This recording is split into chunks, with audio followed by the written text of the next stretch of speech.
大家好，歡迎嚟到 Wally Magazine。今日係2025年嘅7月28號啊！呢條係第3條片嚟嘅，別讓麥當勞跑了。我諗有啲觀眾都聽到呢個消息啦，非常之震撼啊！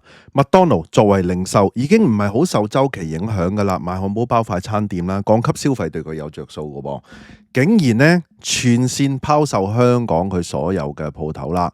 咁啊，經濟嘅一個獨家嘅報導啦，咁啊好多媒體啦議論紛紛啊，大家都全線拋售一件不留啊，意味住乜嘢呢？首先佢係會從旺區一路拋起啊，旺區嗰啲鋪頭係難噶嘛，都要拋售啦。而且呢，麥當勞啊，本身佢嗰個生意模式係用地產啊，用嗰個漢堡包嚟啦，做到個地產行業，根本上佢係一個地產嘅專家，而佢都要選擇拋售全香港嘅所有物業。2019年呢，原來佢已經開始賣噶啦，當時個價錢同依家呢，已經係跌咗超過一半，都要喺依家呢個時候都要賣，跌咗一半唔係抵應該入貨咩？依家要賣，咁如果依家係賣嘅時候，同埋其他一眾俾人 call 窿、一眾鋪王一齊去拋售，到底對市場嗰個心理狀態、嗰個信心問題，甚至乎係實質會有啲乜嘢嘅連鎖反應後面嘅勾畫出嚟呢？不如我哋去片同大家去討論啦。喺開始之前，希望大家免費訂閱我頻道 ，subscribe 我 channel，comment like 同埋 share 埋俾你朋友啊！如果可以嘅話咧，免費 join 埋我 Patreon 作為後備。行有餘力嘅話咧，可以喺 Patreon 嗰度咧每個月請我飲咖啡嘅噃。另外咧，我有一個最高級別嘅會員，咁啊有額外嘅內容啊，敏感嘅議題同埋一啲付費嘅內容俾大家嘅。多謝大家。首先 credit 翻媒體啦，嗱，經濟日報啦，同埋咧呢個叫做咧 Business Focus， 同埋好多星島啊等等嗰啲咧都有報導同埋分析嘅。嗱，麥當勞咧，其實喺香港嗰個商鋪物業嘅一個大動作啦。咁啊嗱，據經濟消息最新嘅消息咧話啦，麥當勞咧計劃將佢哋啊喺香港持有嘅所有23間鋪頭咧一件不留啊，估值嘅30億港元咧就話全部咧部署拋售晒出去啦。哇！呢種咧，我覺得係咪叫恐慌性拋售咧？嗱，首階段咧已經選定咗咧8間係仲要係靚嘅旺區嘅鋪頭去標售添，嗱聲走咗呢啲啊，因為呢啲貴啊嘛。呢啲咧如果之後面咧再崩提落去嘅時候咧，損失會慘重噶。嗱，預計咧佢9月截標噶，咁呢8間鋪頭咧嗰個總值已經係13.5億噶啦，佔總資產嘅成本超過40%啊！點解要賣咧？點解一開始就賣靚鋪咧？嗱，呢個問題咧會同大家咧逐一去討論嘅。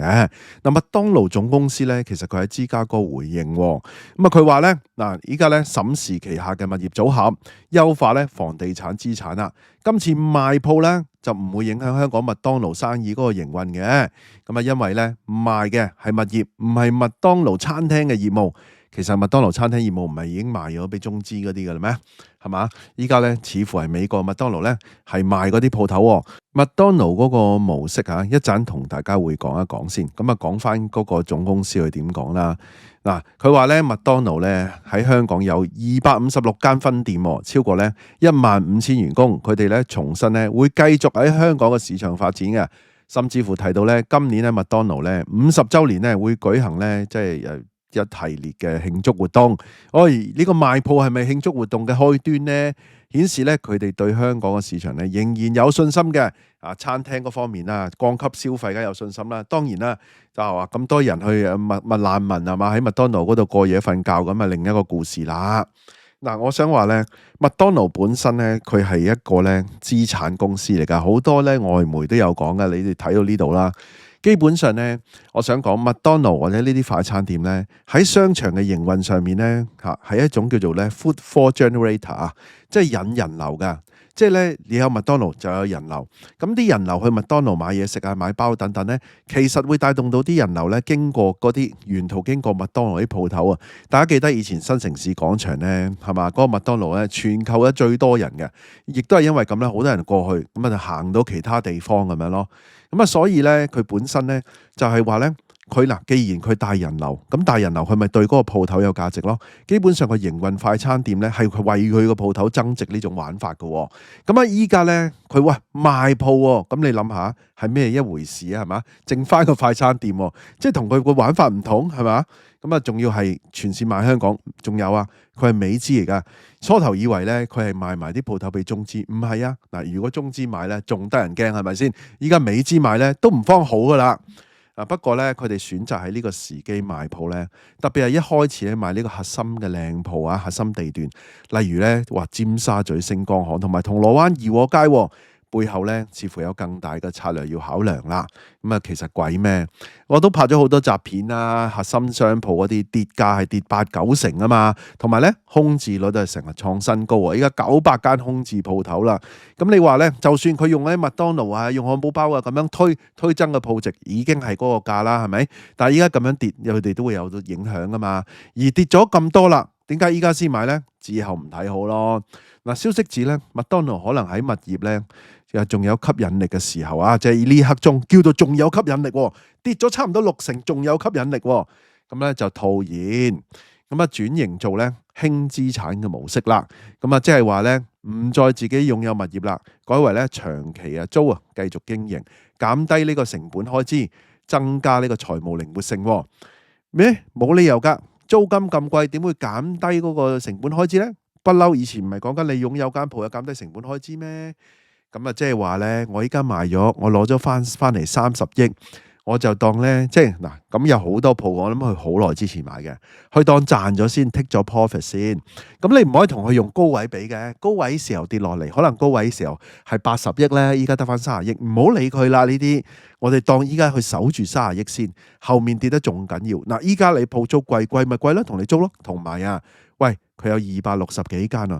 你諗下，如果麥當勞、大家樂、大快活甚至乎美心形成一種咧，哇！零售苦主大聯盟啊，一齊向業主咧史詩式咁樣咧講價，你覺得會點咧？你睇下 G2000 咧已經租大1倍嘅鋪頭，但係咧係原本嘅30%租金，你就知道咧嚟緊咧嗰個鋪頭啊，仲未玩完噶，依家未玩完，遲啲咧都未玩完。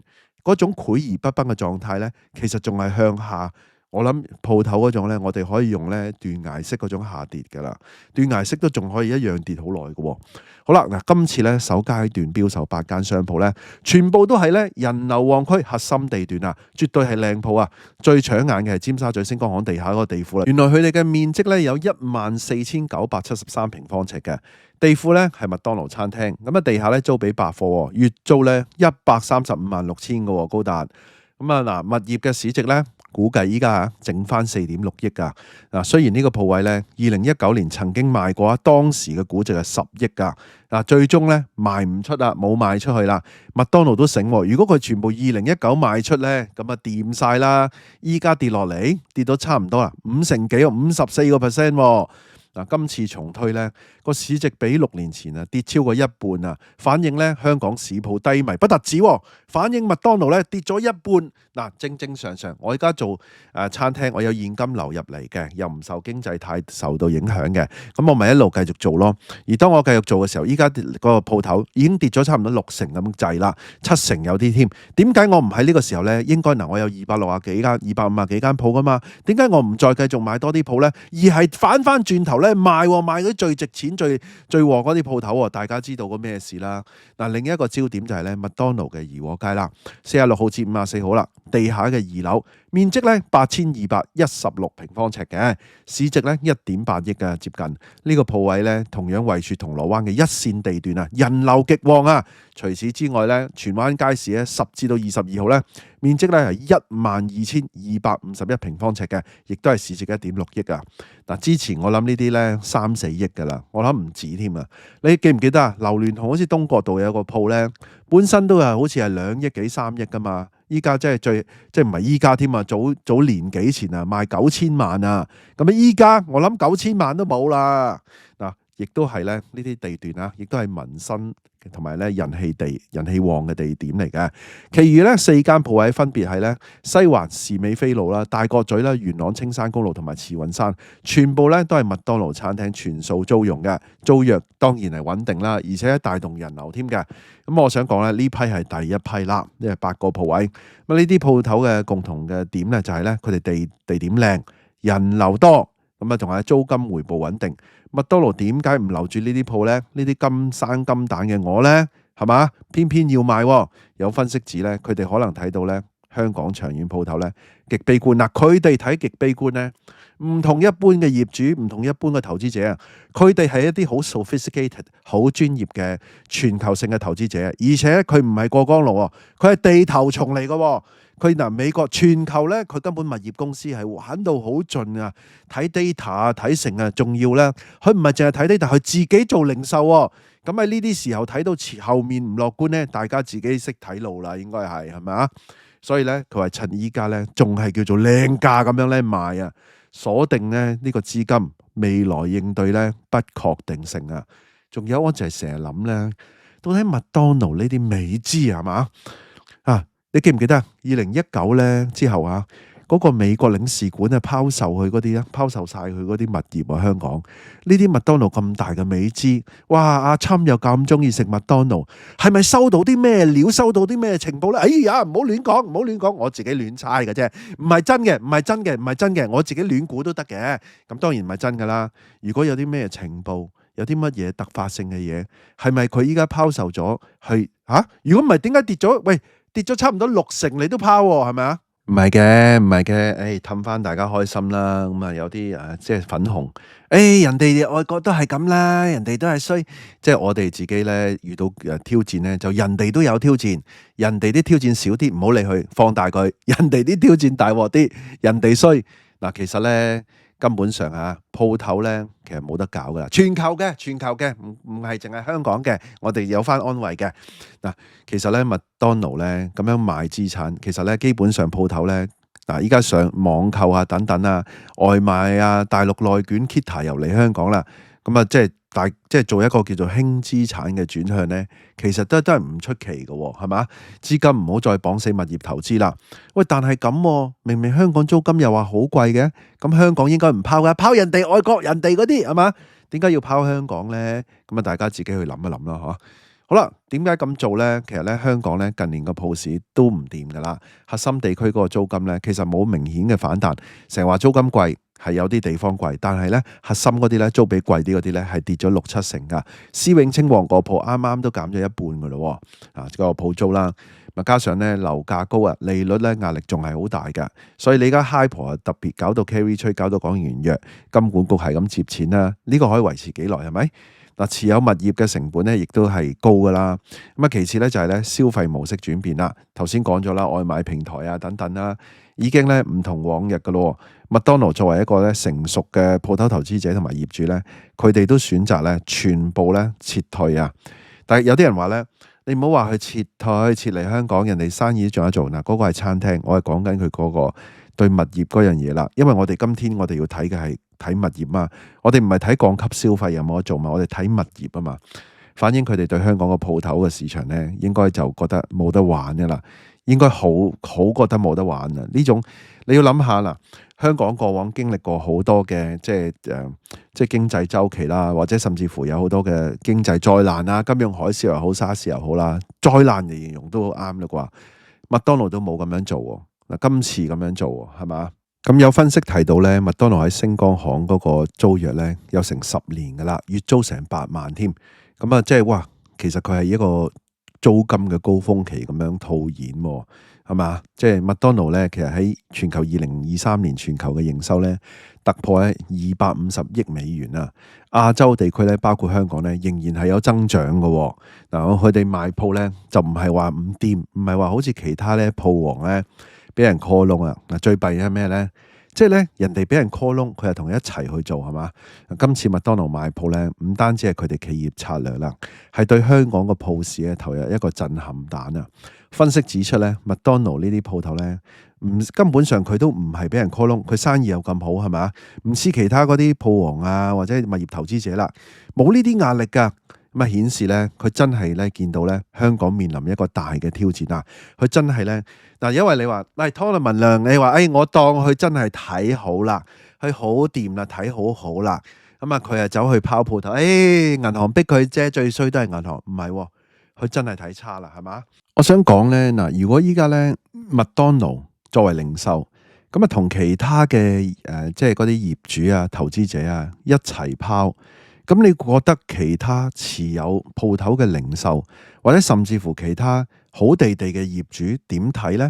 大家會唔會俾麥當勞？我覺得今次咁樣一次過拋呢，已經係一個恐慌性嘅拋售，非比尋常。如果大家業主見到呢啲麥當勞一齊拋嘅時候，大家一齊拋，咁又點呢？嗱，首先呢，我唔計其他業主一齊拋，佢咁多間鋪一齊去拋售嘅時候，其實根本上係會對嗰個鋪頭嘅價值咧有實質嘅影響嘅，唔係淨係信心問題，唔係淨係咧即係恐慌性嘅心理狀態，而係真真正正咧經濟101啫，供與求，大家咁多人一齊喺個市場度拋，係嘛？咁樣嘅時候，咁啊導致嗰啲本身已經俾人調低嗰個嗱，依家咧之前我有一集都話啦，啲銀行咧用對上一口價，即係譬如中環中心依家跌到落去12,000啊14,000係嘛，俾阿湯文亮害死啦呢次係嘛，但係咧可能升展佢股價佢自己啊，仲係2萬幾蚊，因為瀨嘢啊嘛，買咗一啲嘢翻嚟嘛。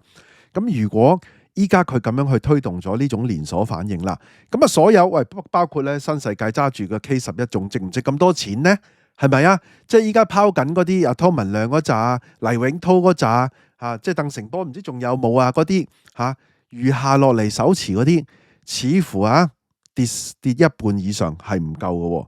再咁樣跌落去，咁到底銀行夾硬揞住塊面鴕鳥政策嗱，繼續用舊價嚟咗做估值，可以維持幾耐呢？咁依家佢咁樣拋，未來嘅2年，其他俾佢嚇親再拋嘅。係咪仲會跌多2年？定係依家已經係個底呢？嗱，講真，如果依家係個底，佢作為咁 sophisticated 嘅物業投資者，佢就唔會依家拋啦。咁即係話呢，似乎係有排跌啦。我最擔心就係希望唔好我亂估啱咗，佢哋同阿侵咁熟咁侵中意食麥當勞，會唔會知道一啲特別嘅嘢啊？咁呢樣嘢呢，係最令人憂慮嘅。好啦，今集內容差唔多啦，大家自己點睇呢？不妨喺下底留言啦。大家都聽到嚟呢度啦，希望大家 like 埋呢條片啦 ，share 埋俾朋友，記得未 subscribe 嘅要 subscribe 埋啊！可以嘅話，join埋我 Patreon啦，多謝收看，拜拜。